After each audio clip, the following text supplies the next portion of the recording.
Bab 1. Meninggalkan rumah. Kolot. Dasar keluarga kolot.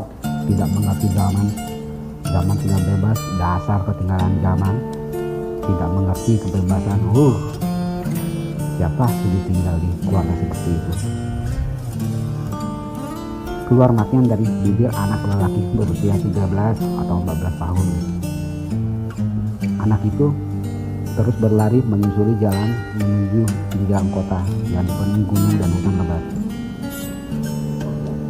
Sementara itu, di kediaman keluarga besar Lee, terdengar pelan suara tangis di kejauhan dari sebuah kamar besar. Seorang perempuan dengan aura yang begitu kuat, penuh keanggunan yang menapak usia di 35 atau 40 tahun. Namun sekilas seperti wanita berusia 20-an. Ini menandakan wanita ini mendapatkan perawatan kelas atas. Dia adalah menantu dari keluarga Lee. Keluarga ini adalah keluarga nomor satu di negeri ini. Sebagai keluarga terkuat dalam ekonomi dengan kekayaan yang tidak akan habis untuk 7 turunannya. Wanita yang sedang sedih itu adalah Anita Lu. Dia seorang menantu di keluarga ini. Dia berasal dari keluarga besar Lu dari Kinzo, yang kuat dalam kekuatan tempur, sedangkan suaminya John Lee adalah putra tertua pewaris takhta keluarga Lee.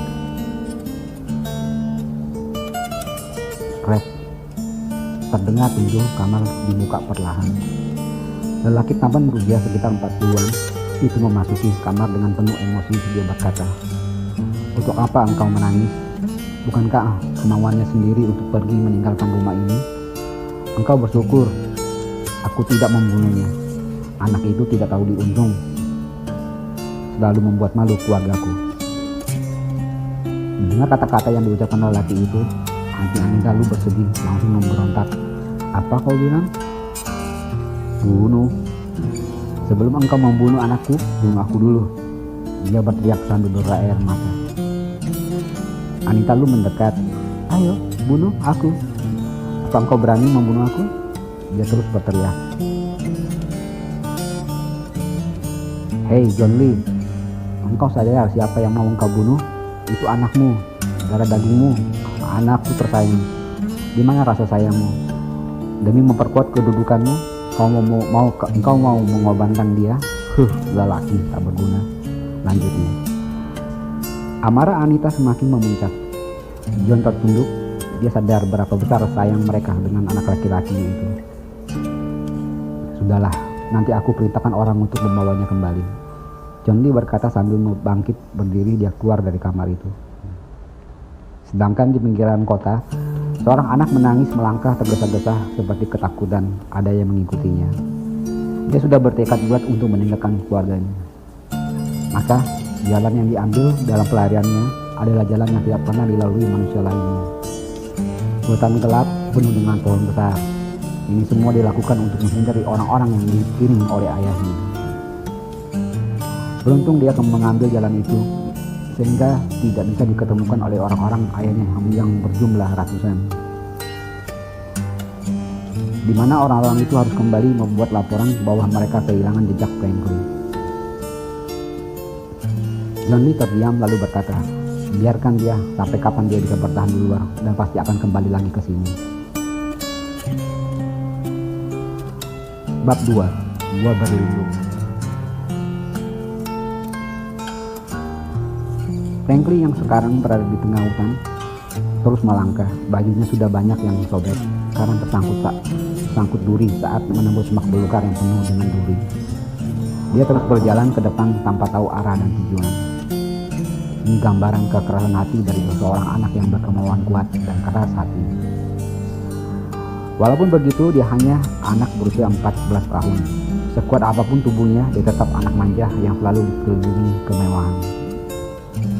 Setelah lama berjalan, dia merasakan kelelahan. Kakinya sudah tidak bisa lagi melangkah. Dia mulai mencari tempat untuk beristirahat. Namun, mengingat keluarganya, dia tetap memaksakan diri untuk terus melangkah. Lagi dan lagi. Ini menandakan kekuatannya, kekerasan hatinya, dan komitmen dalam hatinya sudah sangat berakar kuat. Sedangkan kota di mana orang tuanya tinggal adalah ibu kota negeri Tianjin yang dikelilingi gunung tinggi berbatu dan hutan lebat. Dalam legenda, dahulu gunung-gunung itu adalah tempat para dewa dunia persilatan bertapa ketika mereka mengundurkan diri dari dunia dan mendekatkan diri pada dewata. Franklin pernah membaca informasi ini dari perpustakaan di sekolahnya. Jadi dia berpikir tentu banyak gua di tempat berlindung ketika para petapa itu kembali ke gunung. Karena tidak ada persiapan, maka Franklin tidak membawa apapun ketika melarikan diri dari rumah keluarganya. Pada saat seperti ini, dia hanya menyerahkan diri pada Tuhan dan berpasrah diri. Dia terus melangkah menuju gunung berbatu untuk mencari tempat berlindung. Sementara untuk beristirahat dengan aman menghindari hewan buas. Kakinya mulai tertatih, sedangkan dia masih di kaki bukit tinggi. Dia sudah tidak kuat lagi. Karena tidak kuat lagi, dia hanya perlahan berjalan ke arah batu besar sebesar gajah yang berada di kaki bukit. Dia berencana untuk naik ke batu itu untuk beristirahat dan tentunya tempat yang aman untuk menghindari hewan buas. Ketika berada di bawah batu, itu dia mendongak ke atas. Ternyata batu itu cukup tinggi. Namun tadi dari kejauhan dia melihat bahwa batu di atas itu terlihat rata, hingga dia bisa meletakkan tubuhnya beristirahat pikirnya. Dengan semangat tinggi, dia mulai mencoba menaiki batu itu. Karena dia sudah mendapat pelatihan ilmu bela diri sejak dini, jadi dia dengan cepat mencapai puncak batu itu. Setelah tiba di puncaknya, dia terdiam. Batu itu tidak rata, namun berlubang di tengahnya. Karena cuaca sangat semakin dingin dan hari gelap, dia coba turun melalui lubang di batu itu. Ternyata lubang itu dalam, tidak sesuai dengan tingginya batu. Karena Franklin tidak tahu berapa dalamnya, maka dia hanya bisa pelan-pelan menuruninya hingga akhirnya dia menginjak dasar lubang itu lembut. Ternyata dasar lubang itu sudah dipenuhi rumput ilalang. Dengan adanya rumput ilalang sebagai kasurnya, Franklin bisa tidur dengan nyenyak, terhindar dari dinginnya malam dan angin serta hewan buas. Bab 3. Keesokan harinya, Franklin terbangun walau sinar matahari tidak mencapai dalam batu tersebut, namun seberkas sinar sudah cukup untuk membantu matanya melihat sekeliling. Di dinding batu terdapat obor kuno beserta bentuk batu-batu pemantiknya. Franklin semakin tertarik. Dia mengambil obor dan coba menyalakannya dengan pemantik batu tersebut.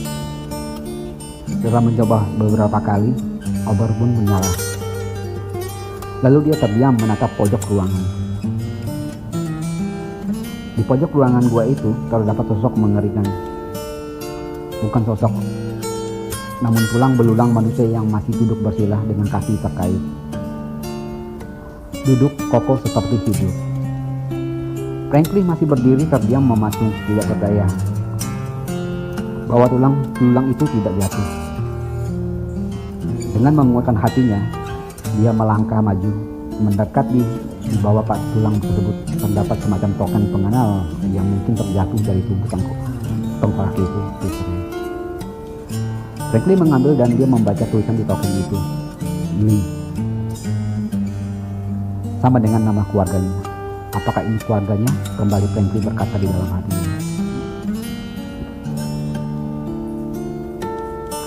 Di zaman dahulu, mereka membawa token pengenal khusus seperti ini. Menunjukkannya kepada orang lain sudah cukup untuk memberi mereka jalan tanpa mengganggu. Karena tanda itu adalah tanda keluarga. Semakin besar keluarga itu, maka semakin tinggi nilai token tersebut. Franklin termangu. Marga orang ini sama dengan nama keluarganya.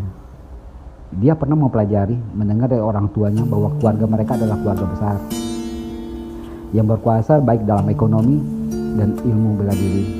Bahkan kaisar pun tidak berani mengganggu keluarga Lee. Di rumahnya dia pernah melihat token serupa yang menurut ayahnya token tersebut berusia sekitar 500 tahun yang turun-temurun diturunkan kepada penguasa keluarga Lee. Karena token di tangannya adalah sama persis, maka dia langsung berlutut bersujud sambil berkata, "Kakek leluhur, saya Franklin dan mengucapkan terima kasih atas bantuannya, sehingga aku bisa beristirahat di tempat tinggal kakek. Saat bersujud, tak sengaja ujung matanya melihat tulisan kecil di bawah batu tersebut. Yang berjodoh akan hidup, yang tidak berjodoh akan mati. Yang berjodoh tahu cara menghormati, yang tidak berjodoh akan sembarang. Yang bisa membaca tulisan ini berarti berjodoh. Sebelum mengambil kitab, berdiri di sisi kiri, tarik pin dengan tangan kanan. Franklin yang masih berlutut terlihat bingung. Kitab. Di sana tidak terlihat kitab. Penasaran, maka dia mulai mencoba mencari sesuai petunjuk yang dibacanya. Setelah beberapa lama, ia melihat pin pada batu yang menonjol di bawah batu tempat kakek leluhurnya duduk. Maka sesuai dengan petunjuk, ia berdiri di sisi kiri dan menjangkau pin dengan tangan kanannya. Desau angin berciutan. Ketika pin itu tertarik, banyak anak-anak panah terbang dari segala arah yang langsung menyerang di mana pin itu berada. Dari atas ruangan turun banyak tombak. Dari kiri kanan banyak anak panah yang terbang. Tapi tidak satu pun alat membunuh manusia itu yang mengenai tempat Franklin berdiri. Bulu kudunya berdiri. Dia membayangkan jika dia tidak berlutut dan bersujud menghormati, tidak membaca tulisan itu, apa yang terjadi pada dirinya atau orang lain yang coba menarik pin itu tanpa mengikuti petunjuk, jawabannya adalah mati. Setelah semua selesai, Franklin melihat ke bawah. Ternyata ada celah batu yang terbuka dan di dalamnya terdapat kitab yang tidak terlalu tebal, terbuat dari sutra berwarna kuning. Franklin memberanikan diri untuk mengambil buku tersebut dan membawanya ke tempat yang sedikit terang. Dengan bantuan obor, dia melihat rangkul buku dan membacanya misteri alam. Saat lembar pertama dibuka, tertulis cara membudidayakan tenaga dalam. Terlihat beberapa cara meningkatkan tenaga dalam. Anehnya, Franklin merasakan yang tertulis dalam buku itu bukan untuk dibaca. Hanya dilihat sekilas, maka isinya akan berpindah ke otaknya. Sungguh aneh dan ajaib. Maka dia terus coba membuka lembar demi lembar. Sedangkan lembaran yang telah terbuka akan segera hancur karena usia tuanya berubah menjadi bubuk. Di dalam buku tersebut terdapat cara bertahan hidup, tenaga dalam, ilmu bela diri, tentang racun, tentang pengobatan, dan di akhir lembar Franklin membaca tulisan yang berjodoh tidak bersusah payah. Aku meninggalkan semua kekuatanku di buku ini. Franklin mengakhiri bacaannya dan lembar terakhir pun menjadi debu. Namun apa yang terdapat di dalam buku itu sudah ada di dalam otaknya. Terutama ilmu bela diri, karena sangat mirip dengan ilmu bela diri yang dimiliki keluarganya. Namun yang ini lebih efisien, tanpa banyak gerakan bersifat keindaan yang membuat gerakan itu sia-sia. Dia coba berdiri dengan penuh keterkejutan karena hawa di dalam tubuhnya sangat penuh dan gerakannya menjadi sangat cepat. Rasa pegal di kakinya hilang, luka di tubuhnya tidak terasa sakit lagi. Bingung, Franklin coba mengingat kata-kata terakhir di buku itu. Tidak bersusah payah karena kekuatannya sudah di buku itu. Yang berarti saat kakek leluhurnya tahu akan ada meninggalkan dunia ini, maka semua kekuatannya disimpan di dalam buku itu. Jadi tidak akan hilang setelah diketemukan oleh orang. Ini menandakan kebaikan hati manusia tersebut yang menyayangkan ilmu pengetahuannya lenyap saat dia meninggalkan dunia ini. Namun orang itu tidak menyadari bahwa yang menemukannya adalah keturunannya sendiri. Bab 4. Di sisi lain, di kaki gunung, terdapat villa besar milik keluarga Chen, di mana di waktu ini pengusaha keluarga Chen sedang merayakan hari ulang tahunnya yang ke-70.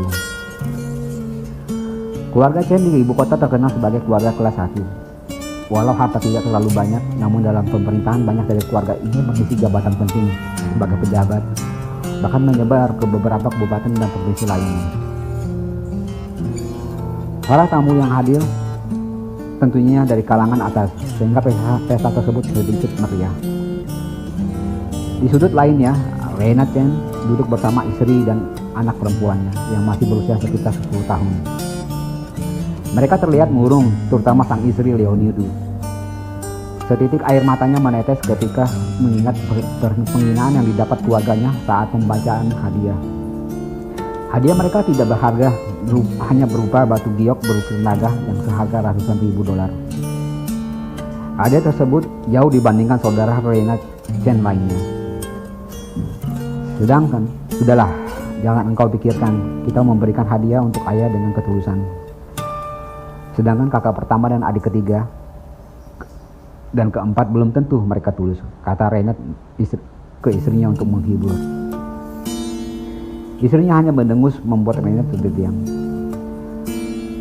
Keluarga ini memiliki seorang putri bernama Lian Chen. Walau Reinhard Chen sangat mendapatkan anak laki-laki, namun sayang saat anaknya Lian Chen lahir, dokter memvonis bahwa istrinya mengidap kanker rahim. Jadi setelah melahirkan, rahim tersebut diangkat untuk menyelamatkan istrinya. Dengan kondisi ini, Reinhard membuang jauh-jauh keinginannya untuk memiliki seorang putra. Sedangkan pesta terus berlanjut, keluarga Reinhard masih duduk di sudut ruangan, melihat saudara-saudaranya yang lain yang tertawa, terasa kehadiran mereka hanya sebagai pelengkap. Bahkan lebih dianggap sebagai bahan tertawaan ke saudara-saudaranya yang lain.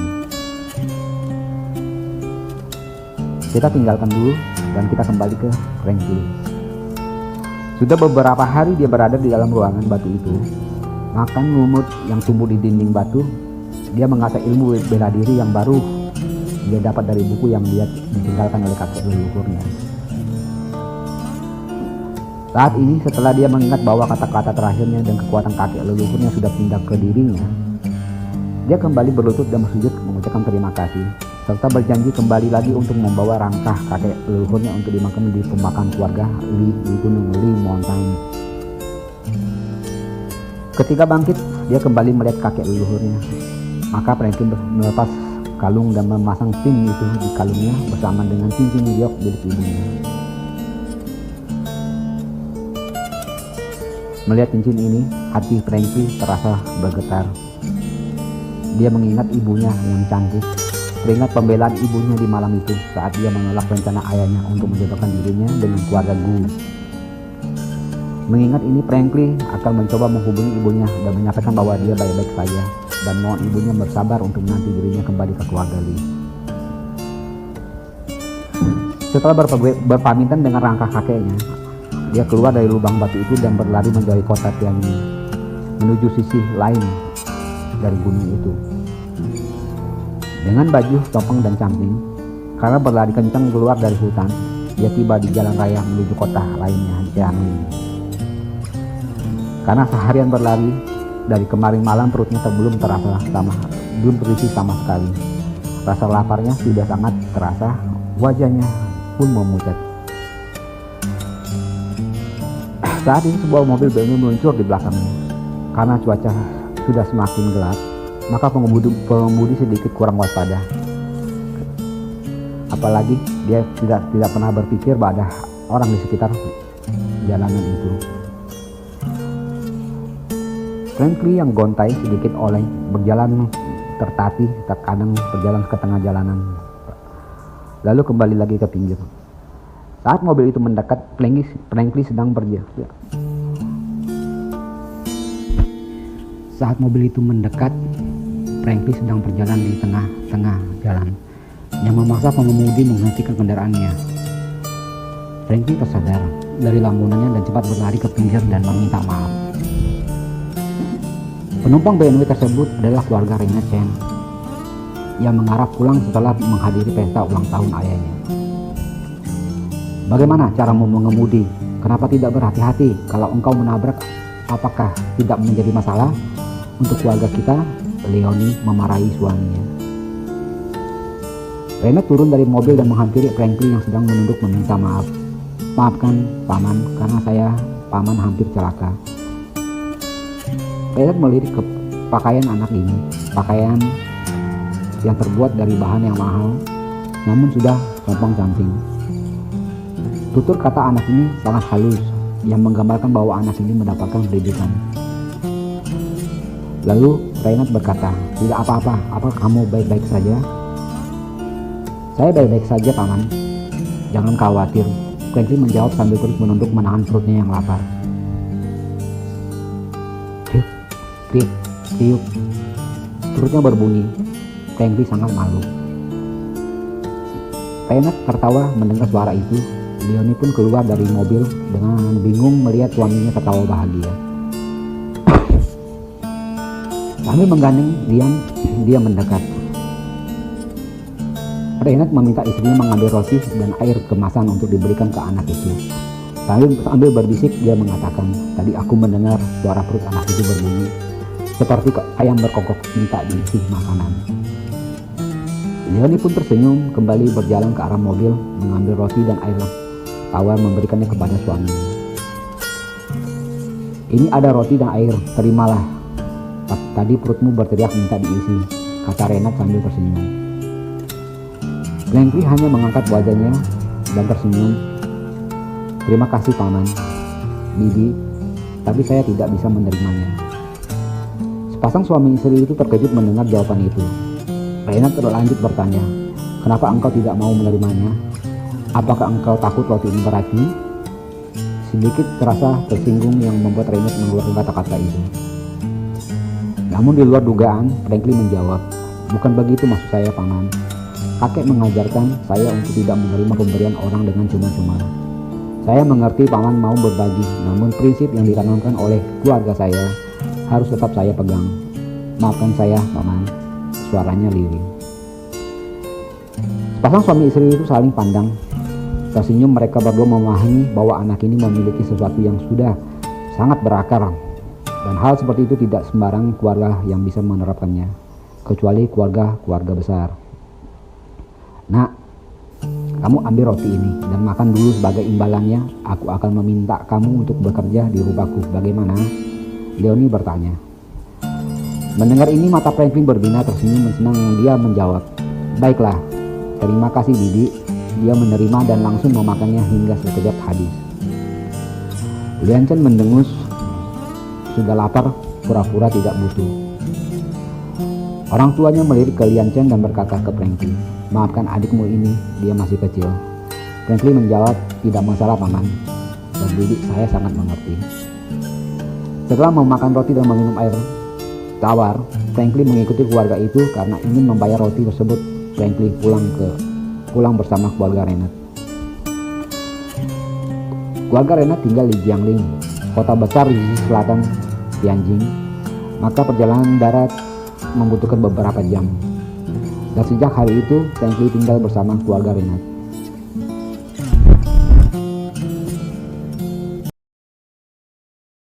Jangan lupa ya, subscribe dan komennya. See you!